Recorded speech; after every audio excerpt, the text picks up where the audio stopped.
What if ancient civilizations had access to interdimensional gateways, technology so advanced it blurred the line between science and magic? Scattered across the globe are ancient sites shrouded in mystery. But what if these weren't merely ceremonial structures or religious monuments? What if they were functional devices, stargates, portals to elsewhere? In the remote deserts of Iraq, tales speak of the Sumerian gods, beings who descended from the heavens through a shimmering doorway. The Sumerians called them the Anunnaki, but they also left behind inscriptions describing a gate of the gods in the city of Eridu. Could this be the same type of portal that legends say existed in Egypt, under the Sphinx, or beneath the pyramids? The same architectural alignments appear across the globe, from Angkor Wat to the Gate of the Sun in Bolivia. Coincidence? Or signs of a lost global network designed to connect locations far beyond Earth? Mainstream historians dismiss these stories as myth, but modern physics now entertains the idea of wormholes, tunnels through space-time, hidden within the quantum fabric of the universe. Could ancient cultures have not just known about these phenomena, but learned how to use them? Don't click away just yet. What you're about to discover may change the way you see history and your place in it. Stick with me. We're just opening the first door. In ancient Sumer, among the earliest recorded civilizations, priests and kings often referred to devices called dur-an-ki, literally translated as bond between heaven and earth. These were not poetic metaphors. Cuneiform tablets describe specific rituals performed at ziggurats to activate these channels, aided by harmonic chants and precise planetary alignments. Now here's the twist. At the ruins of Eridu, the oldest Sumerian city, archaeologists uncovered an unusual circular foundation, unlike anything else from that era. Some researchers believe it wasn't a temple, but a platform for something no longer there. Around the same time, in distant Mesoamerica, the Mayans constructed similar platforms, aligned with solstices and the center of the Milky Way. Were they accessing the same knowledge? The idea becomes even more compelling when you factor in the mythologies. In Egypt, the Benben stone descended from the sky, marking the place where creation began, a landing beacon. In India, the Vedic texts describe vimanas and sky tunnels where gods traveled instantly between worlds. And the Dogon tribe in Africa spoke of beings from the Sirius system who came through an energy gateway beneath the earth. Too many cultures, too many parallels. These aren't isolated myths. They might be fragmented memories of real, functional portals that existed in antiquity. And here's something to consider. Why do so many of these portal locations still experience strange electromagnetic anomalies today? Coincidence? Or residual energy from lost technologies? Before you decide, stay with me, because in the next part, we'll look at hard evidence, ancient carvings, forgotten machines, and places scientists avoid. And hey, if this is blowing your mind so far, drop a thought in the comments. What site do you think hides a real Stargate? Let's talk about the physical evidence, the things you can see, touch, and feel, but are never fully explained. At Abu Ghurab in Egypt, known to some as the Place of the Gods, a massive alabaster platform rests on a field of quartz. Ancient inscriptions call it a vibration platform. But for what purpose? Some researchers believe it was part of a frequency-based system designed to resonate with Earth's natural harmonics and open something. Sound crazy? Now jump to Peru. Near Lake Titicaca lies the mysterious structure of Aramu Muru, literally carved into a rock face with no apparent function.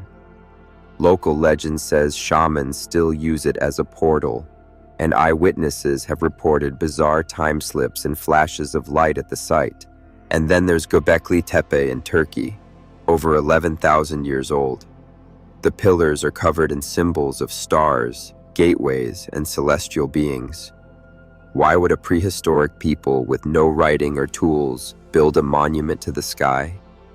Even more compelling, every one of these sites shares one thing in common: unexplained magnetic anomalies. Compasses spin, batteries drain, signals disappear.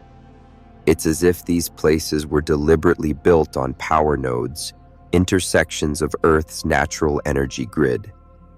Now ask yourself, why do we never hear this in history books? Why are these locations fenced off, buried, or dismissed as superstition? Maybe because some truths are still too powerful, and we're not done yet. In the next part, we'll examine the geometry, the codes hidden in ancient architecture that might reveal how these portals were activated. Still here? That means you're part of the few who are truly ready to remember. Stick around. What's coming next will blow open the doors of perception. What if ancient architecture wasn't just artistic, it was functional? Across every ancient civilization, from Egypt to Angkor to Stonehenge, we find the same patterns: sacred geometry, the golden ratio, the flower of life, perfect alignments with solstices, star systems, and ley lines. Coincidence? Or were these civilizations encoding something far deeper? In the temples of Karnak, certain chambers resonate at specific frequencies, ones that affect brainwave states. In the Great Pyramid, the King's Chamber vibrates at precisely 432 Hz, a frequency long believed to be in harmony with the universe. These weren't design accidents. Many of these sites were built using stone with high quartz content, materials that amplify and store energy.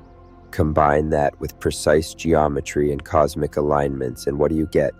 A tuning device, a portal interface. The same geometric codes appear in Hindu yantras, Mayan temples, and even the floor plans of Gothic cathedrals. It's as if ancient builders were speaking a universal language, a language of vibration and frequency.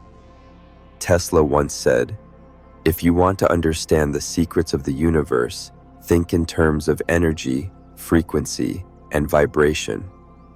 What if the ancients already did? What if their temples weren't just places of worship, but calibration chambers for consciousness? Now imagine this: a person standing in the right place, at the right time, surrounded by sacred symbols, aligned with the stars. Could that be the missing piece to activate something we've forgotten? If you're still with me, hit that like button to tell the algorithm this knowledge matters. And in the next part, we'll dive into forbidden accounts, classified military encounters, and ancient portals allegedly reactivated in modern times. What if they're not just legends anymore? In 2003, during the Iraq War, a strange rumor began circulating among soldiers and journalists that U.S. forces had sealed off a section of the ancient city of Ur, not for oil, not for weapons, but to retrieve something buried beneath the ziggurat. Insiders claimed it wasn't an artifact. It was a gate, a device, something that hadn't been touched since the days of the Sumerians. The story never made it to mainstream news, but strange troop movements, satellite blackouts, and silence from local archaeologists kept the whispers alive. This wasn't the first time such tales surfaced. In the 1980s, rumors leaked about Project Looking Glass, a top-secret experiment in Nevada involving rotating cylinders and controlled gravity fields. Its purpose? Allegedly to peer through timelines or open artificial portals. And remember the mysterious incident at the Montauk base in New York? Eyewitnesses described electromagnetic experiments that caused distortions in time, even temporary openings to other dimensions. Officially denied, quietly buried. But here's the kicker. Every one of these projects relied on geometry, resonance, and location, principles eerily similar to those found in ancient sacred sites.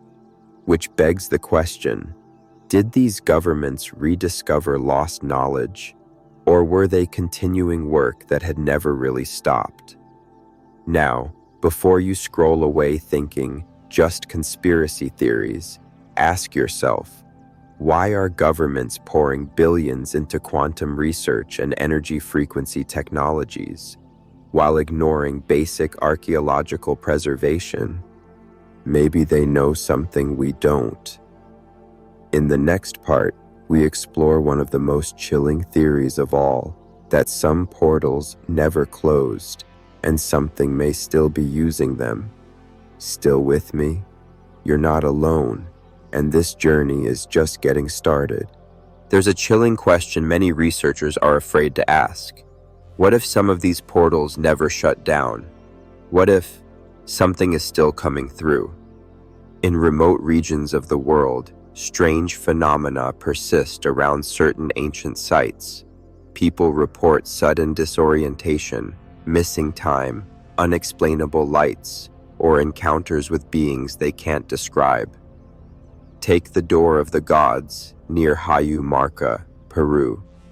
Local shamans warn not to stand in its center at night. They speak of travelers who vanished and others who returned, changed. In the Middle East, rumors swirl around the Gate of Ishtar in Babylon. Some say its original structure held more than symbolic meaning. Its reassembly during the Gulf War triggered bursts of energy no one could explain. Even more unsettling, satellite data shows gravitational fluctuations near several ancient sites, patterns that correlate with lunar cycles and solar flares. Some physicists quietly admit these anomalies may hint at thin spots in the fabric of space-time. And here's where it gets darker. If these portals are still active or semi-active, who or what is using them? Ancient texts speak of watchers, sky beings, and shapeshifters. Modern whistleblowers speak of visitors, hidden programs, and interdimensional contact. The line between myth and memory blurs quickly.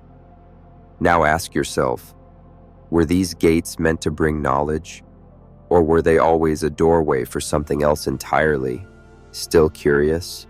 Good, because in the next part, we dive into the maps, the ancient star charts and energy grids that may show exactly where these portals are and when they activate. And hey, if you're still watching, you're rare. Drop a in the comments to let me know you're still decoding this mystery with me. You're not just a viewer, you're part of the shift. What if the Earth is covered by an invisible grid, an ancient blueprint that shows exactly where and when stargates open? This isn't just fantasy. Cultures from across the planet, separated by oceans and millennia, charted the skies with uncanny precision. But they also mapped the land with lines, the Nazca lines in Peru, the ley lines of England, the dragon veins of China. These weren't random, they were coordinates, energy meridians, planetary circuits. Even modern researchers admit many sacred sites, Stonehenge, the Great Pyramid, Machu Picchu, sit directly along these lines.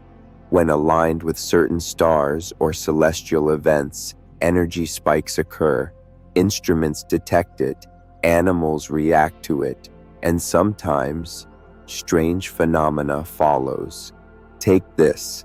A recently declassified Soviet-era report describes geomagnetic surges near ancient kurgans, burial mounds, during eclipses. Local legends warned people to stay away during these times. The report simply called it unexplainable atmospheric behavior. But what if these moments weren't random? What if they were activation windows?